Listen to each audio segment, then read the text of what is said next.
A lot of hunters train really hard for backcountry and mountain hunts and still get absolutely physically crushed. And the problem with that is the thing that makes it really frustrating is that most of them aren't sandbagging sons of bitches. They put the work in. The problem is that they were sold a bad bill of goods about what hunting fitness actually is. So they do the work and then they end up not prepared. Today, I want to talk about what hunting fitness should actually look like, what's actually going to take you from point A to point B, have you prepared for the mountain, and know that when you get there, you can go up any hill you want to go up, go down any hill you want to go down, and go back up the next one without worrying about whether or not you could do it. But before we get to that part, we have to talk about what the big core problems with modern hunting fitness are. So folks that are getting crushed on backcountry and mountain hunts, it's not typically because the first uphill crushes them. It's that that first uphill actually costs too much energy. And then they didn't have the ability to recover from that and then repeat it. So as they go through day one, everything seems fine. Then they get to day two and things get a little bit spicier. They get a little harder because they didn't have the reserves to be able to use for day two because day one took too much from them. And then on day three, they didn't recover after day one. They didn't recover after day two. So they're totally smoked. And the big problem is that modern hunting fitness is based on doing all of this training just to suffer. So since that first hill felt so hard, they think, well, in training, I got to go back and do things that just make me suffer because that's the only way that I'm going to be ready for these hunts. So it's a structure of training that's built on suffering instead of actually building the resources that a hunter needs to go out on day one, go up the hill, recover, go up the hill on day two, recover, and then the same thing on day three, hell, the whole way out to day 15. But if the whole structure of training is just built on suffering, you're going to have a real hard time doing that because you're never going to have the resources to recover. And everything that you do is going to cost you just way too much energy. And this all happens because of that bad bill of goods I was talking about. The structure of this training is just built on suffering. All the workouts are brutal. They look tough. They feel cool. They make you feel tough.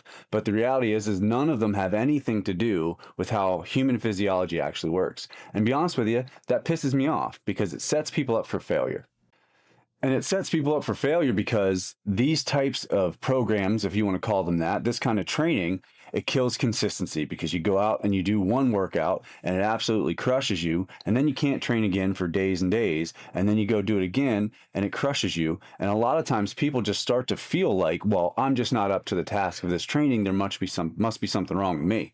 And the reality is there's nothing wrong with them. It's that the training is so bad that they can't do it consistently to be able to get the results that they want and need to actually go out and stay on the mountain for as long as they want.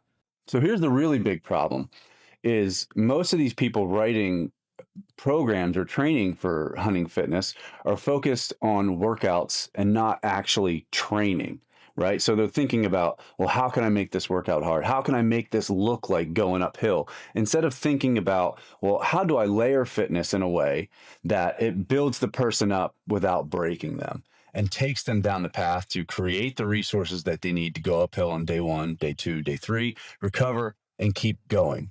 But the issue is a lot of it is built on optics and not outcomes. It looks tough, it feels tough, and it makes someone think that they're doing the things that they need to be prepared for the mountain. But in reality, all it's doing is sapping the resources, making it so that they redline as soon as they go to do anything, and then never ever giving them the ability to recover from all of the work that they're doing. So it's all based on this idea of just being tough for the mountains. But the problem is it doesn't actually create real toughness. It's just poor planning that sets people up for failure. And that's one of the big reasons that I started Packmule. So I have been a human performance coach for 20 years. I have an undergraduate degree in psychology. My graduate degree is in exercise science or kinesiology, whatever you want to call it, with a concentration in human performance. And throughout the 20 years that I've been a strength and conditioning coach, human performance coach, whatever you want to call it, I've worked with everyone, man. I've worked with tier one operators for 8 years. I've owned a gym for 10 years. I've worked with everybody from NFL linebackers to grandmas to middle school athletes, D1 athletes, everybody in between. Name the goal set. I've trained people to achieve it. And so when I got into Western hunting, I knew what looked good and what needed to happen for a good training program to be laid out. That all said, all my education, my experience has also given me a dose of humility because I know that I don't know everything. So when I went to get my first elk tag a long time ago, I started looking around the hunting fitness industry, trying to find a service, a training service that looked dialed in, that would give me what I needed to be able to go and get ready for this elk hunt and go out and be successful. And there's this old thing called the dog shit test. And I learned about this from this legendary strength coach. His name's Mike Boyle. And, you know, I'm probably going to butcher this, but it kind of goes like, if you go out in your yard and you step in dog shit, you usually kind of know, right? You just step in it and you realize, well, I just stepped in dog shit. Maybe you got to look down to confirm, but typically when you step in dog shit, you stepped in dog shit. And when you have enough context about training, or anything that you might be an expert in, you can look at it and be like, well, that's dog shit. And unfortunately, that's what I found. And I was really disappointed by what I found when I started looking around the hunting fitness industry. And so I was like, well, I guess I got to do this shit myself. And so I started training. I started documenting. I laid out long training blocks. I consulted with other experts like Doug Kajichin, who I've actually worked with alongside to help develop some of the tier one guys that we worked with. My mentor, Bill Hartman, who is like the sneakily the smartest man in fitness and rehab, and developed my training to get ready for this hunt. And along the way, I started documenting the process, for myself, but also just to kind of put it out there.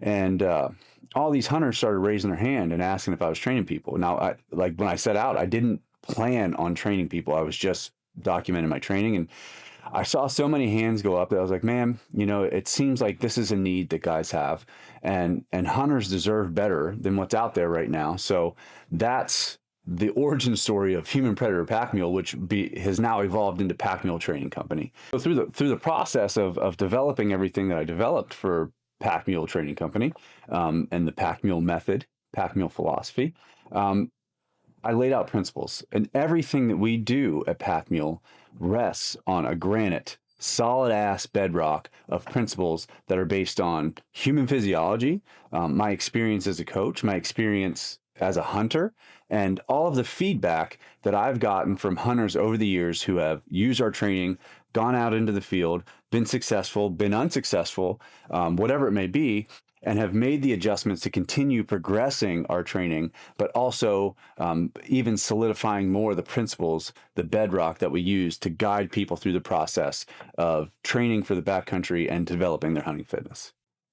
So principle number one is year-round progressive training. The hardest thing to do is to break inertia and to start over again every year. And that's one of the cycles that I saw with some of this stuff is, it perpetuates this need or this thought that you start in June or May and you train hard for 3 months and then you go on your hunt. But the problem is you don't get to keep your adaptations. One of the things that we talk about at my gym is you don't get to keep your results. You earn your results and then you have to keep earning them. And that's the same thing when it comes to hunting fitness is if you stop training, you will lose what you've gained. And on top of that, you don't get to continually progressively make yourself fitter. So you have to train year round to be able to be ready for hunting season, to continue to build your fitness for the next hunting season, and to maintain that base honestly so you can go out and do whatever it is you want to do in your life. Another thing to consider with that is that, certain adaptations take time. So for example, the initial adaptations that you're going to get from a strength training program or an aerobic training program, if you have any kind of training history, is at least 8 to 12 weeks, more like 12 to 16. And if you don't get that base laid, then you can't build on it. So, along those lines, keep in mind that those are just the initial adaptations. To continue to progress, you have to build on them. You have to keep training. And the only way to do that is to train year round. The problem is a lot of these training programs make it very difficult to train year round, both because they destroy people's motivation to train because they're so goddamn hard. And second of all, because they don't progress in the way that they need to sustain year-round training. So for example, you only need a handful of sessions of super duper hard training to get the adaptations from it. And you're only going to get what you need from those super duper hard sessions if you do the base work of strength and easy aerobic work to be prepared to do it. Otherwise, your aerobic system and your nervous system just won't be prepared to handle that kind of training. So you won't be able to put as much into it. And also, you just won't recover from it. So you won't get the adaptations that you want. Principle number 2 is that lifestyle determines your results. So there's this old saying in fat loss that you can't out-train a shitty diet.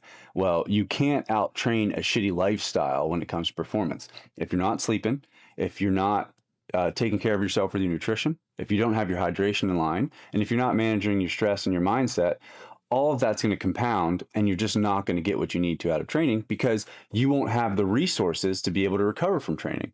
If you're not sleeping, you won't recover. If you're not eating well, there's no way that you'll stay lean enough to be able to do the things that you want to do. One of the biggest things that hunters struggle with is just being too damn heavy and not strong enough and not having the endurance to support how heavy they are. So if you're not eating like an adult, if you're eating like an asshole, then you're just not going to get what you want to out of training and you won't recover. Hydration. If you're not drinking enough water, if you're not maintaining a decent electrolyte balance, then same thing. Just for example, with aerobic training, if your blood volume's too low because you're dehydrated, the first thing that's going to happen is your heart rate's going to skyrocket. And so then you can't really build the aerobic base because you're not staying in the aerobic heart rate zones because your heart rate just gets too high. And then when it comes to mindset and mental skills and things like that, what we need to realize is that your body just sees stress. It just sees stress, whether it's from training, whether it's from an argument with your boss, whether it's because you're just stressed out with work, whether it's from travel, whatever it might be, it just runs your stress meter up. And if you don't have a way to reframe, manage that stress, keep your head on straight, then all of it compounds. And then you lay training stress on top of that, and your meter is just way too high. So you can't put as much into training, for one. And for two, you just won't recover because you don't have the resources, both mentally and physically, to put into recovery. So if you don't manage your lifestyle, you just will not get the results that you want out of training. Then we have principle number 3, and that is that good movement equals durability. The better you move, the more efficient you are, the less energy you spend to do everything, which is super important, right? If you're going to be spending days in the backcountry, hiking uphill, hiking downhill, then you have to be able to do that efficiently. Otherwise, you're just going to continue to sap your energy stores and it's going to wear you out. The thing about that is we're most likely to get hurt when we're fatigued and when we're tired. We make mistakes, our joints don't stay in as well positions, and we're just not able to absorb force the way that we normally would if we weren't fatigued. So having that efficiency helps us fight the fatigue that keeps us from going into bad positions. On top of that, mobile and stable joints are just more injury resistant. They're better able to absorb force, whether you fall or, just from repeated steps. They are going to be better suited to be able to take you up the mountain, take you down the mountain, and handle all of the stress of that without getting too beat up. And then there's the reality that mobile joints and stable joints just put you in better alignment at all times. And that's part of the efficiency thing that will help you with moving uphill, downhill, side hill, carrying packs, whatever it might be. And at the same rate, helps you move better throughout the rest of your life so that little things don't start dinging you up and you don't start getting injuries that you don't need to have. And then we have principle number 4, which is a big one, which is part of like what the whole hunting industry, modern hunting industry is based on it. And we stand very counter to that. And that is that psychological flexibility is way better and way more important than mental toughness. The best definition that we have of mental toughness is the ability to stick to a task through discomfort, which is important in certain contexts. But the problem is it trains you to have this whole head down, trudge forward, no matter what mentality. And, you could say that it's valuable, but think of it this way. Let's say you set a goal to get up this one mountain and your whole value is on being tough. And because you want to be tough, because you're told that you just have to be tough, you trudge your way up this mountain head down. And then you get to that top of the mountain and you realize, well, I climbed the wrong damn mountain. So if the value is mostly just on being tough instead of being psychologically flexible and adaptable, then you're going to set yourself up for failure in a lot of different ways, both in the gym, on the mountain, and in the rest of your life. So we focus on psychological flexibility and building mental skills from a base of this performance model called ACT, which is acceptance and commitment training. The whole goal is to be able for you to acknowledge what's going on around you, acknowledge how you might feel, and then do what you need to do anyway, with presence, with focus, and with good management of your emotions. If you're just focused on being tough, what's really going to end up happening is you're going to get into these cycles of negative self-talk that pull you back into the focus on being tough instead of focusing on the present, what you can control, how you can be adaptable, and how you can move yourself forward. So psychological flexibility is always going to be better than mental toughness. Mental toughness is just way, way, way oversold in hunting. So with all those principles laid, let's talk about what modern hunting fitness should be. And we'll start with what it shouldn't be. It shouldn't be some ego-driven, no planning, load of shit training that just throws a bunch of really hard workouts out at you that are really just at random. It shouldn't be something focused on just mental toughness and trying to just beat you down and just make you do hard shit because it's going to strengthen your mind. What it needs to be is progressive. It needs to be based on testing and finding out where you are right now, building the aerobic base that you need so you can be efficient and save energy, making you strong enough so that you're durable, making you move well enough so that you're durable, and then going into the specific phases of what you need to do before you leave for hunt. And that's a really big part of the year-round training progression. So if you don't start early and if you don't train year-round, you won't get through all the different types of training that you need to be truly prepared for mountain hunting. It should be intelligent. It should be based on actual human physiology, how the human body adapts to exercise, and layered in with the specific things that you need to be ready to do as a mountain hunter. So if everything I just said resonated with you, there's a real good chance that you're our people and you align really well with Packmule. So the next step would be to get yourself some clarity. A couple ways to do that. In the description of this video, I have the Hunter's Field Test linked. It's free. You can put yourself through it. It's going to give you a good snapshot of your mobility, your strength, and aspects of your hunting fitness right now. It'll give you a solid point A and a great place to start for your training that'll take you up to hunting season for this year and years after that. Also, I put the link to an article that accompanies this video in the description. It'll walk you through the principles in more detail and have you a very clear picture of what modern hunting fitness is and what it should be and what we're trying to make it. And so I invite you to go check both of those things out. I'm Todd Bumgardner. I'm the founder of Packmule, and let's all train smarter so we can hunt longer.